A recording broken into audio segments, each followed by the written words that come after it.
This channel does not promote any violent, harmful, or illegal activities. All content provided by this channel is meant for an educational purpose only. সন্দীপের গ্রেফতারি যেন নজর ঘোরানোর জন্য না হয়। তিলোত্তম ধর্ষণ খুনের ঘটনার আপডেট জানাক সিবিআই, দাবি করছেন কে? কুণাল ঘোষ। এবার পুজোর সাজ কাতান হোক বা দক্ষিণী শাড়ি, পুজো মানে প্রিয় গোপাল বিষয়ী। কলকাতায় আর জেলায় জেলায় এই প্রশ্নে আমার একটা জায়গায় যে আসল যে মামলাটি, অর্থাৎ মেয়েটিকে কারা ধর্ষণ করলো বা কে করলো, ওই সঞ্জয় একা ছিল না ওটাখানে চক্র কাজ করেছে, এর আপডেটটা তো চাই। এই আপডেটটা তো দিতে হবে। যত দেরি, জাস্টিস যত ডিলেড তত ডিনাইড, আর যত ডিলেড তত যাদের মনে আবেগে আঘাত লাগছে তাদের ন্যায্য প্রতিবাদ, আবার পাশাপাশি কিছু মহলের বিরোধী রাজনৈতিক দলগুলোর গুজব এবং কুরাজনীতি, তো এটা তো করা যায় না। এবার পুজোর সাজ কাতান হোক বা দক্ষিণী শাড়ি, পুজো মানে প্রিয় গোপাল বিষয়ী। কলকাতায় আর জেলায় জেলায় পরিষ্কার। সেই জন্য সিবিআই কে বলতে চাই, এটা যেন এই গ্রেফতারি যেন নজর ঘোরানোর গ্রেফতারি না হয়, এই গ্রেফতারি যেন নাকের বদলে নরুন না হয়। এই গ্রেফতারির পাশাপাশি আসল ঘটনার আপডেট আপনারা অবিলম্বে জানান।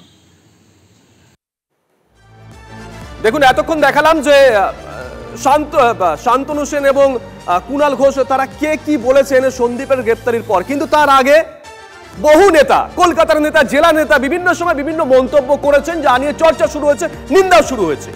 চিকিৎসা জগতের কারো বিরুদ্ধে কুমন্তব্য নয়, নাগরিক সমাজের বিরুদ্ধে কোনো খারাপ কথা নয়। গোটা তৃণমূল দলকে কড়া বার্তা দিয়েছেন অভিষেক বন্দ্যোপাধ্যায়। প্রতিবাদ করার অধিকার প্রত্যেকের আছে, মত প্রকাশের অধিকার সবার আছে। এটাই বিজেপি শাসিত রাজ্যের সঙ্গে বাংলার তফাৎ। সোশ্যাল মিডিয়া বার্তা অভিষেক বন্দ্যোপাধ্যায়ের গতকাল 10টা 4 এক্স মাধ্যমে এই বার্তা দিয়েছেন তৃণমূলের সেকেন্ড ইন কমান্ড। চিকিৎসা জগতের কারো বিরুদ্ধে কুমন্তব্য নয়, নাগরিক সমাজের বিরুদ্ধে কোনো খারাপ কথা নয়। গোটা তৃণমূল দলকে বার্তা অভিষেক বন্দ্যোপাধ্যায়ের। প্রতিবাদ করার অধিকার প্রত্যেকের আছে, মত প্রকাশের অধিকার সবার আছে। এটাই বিজেপি শাসিত রাজ্যের সঙ্গে বাংলার তফাৎ। সোশ্যাল মিডিয়া বার্তা অভিষেক বন্দ্যোপাধ্যায়ের। বিভিন্ন জায়গা থেকে আমরা দেখেছিলাম তৃণমূল কংগ্রেসের নেতা কর্মীরা বিভিন্ন মন্তব্য করেছিলেন, বিভিন্ন হুঁশিয়ারি দিয়েছিলেন, তারপরেই তারা সমালোচিত হয়েছিলেন। তালিকায় লাভলি মৈত্র যেমন রয়েছেন কাঞ্চন মল্লিক, রয়েছেন সাংসদ অরূপ চক্রবর্তী, এছাড়া ছোটখাটো মেজো নেতারা তো আছেই। আর তারই পর অভিষেক বন্দ্যোপাধ্যায়ের এই কড়া বার্তা গোটা দলকে। চিকিৎসা জগতের কারো বিরুদ্ধে কোনো কুমন্তব্য নয়, নাগরিক সমাজের বিরুদ্ধে কোনো খারাপ কথা নয়। গোটা তৃণমূল দলকে বার্তা দিয়েছেন অভিষেক বন্দ্যোপাধ্যায়। প্রতিবাদ করার অধিকার প্রত্যেকের আছে, মত প্রকাশের অধিকার সবার আছে। এটাই বিজেপি শাসিত রাজ্যের সঙ্গে বাংলা তফাৎ। সোশ্যাল মিডিয়ায় এমনই বার্তা অভিষেকের।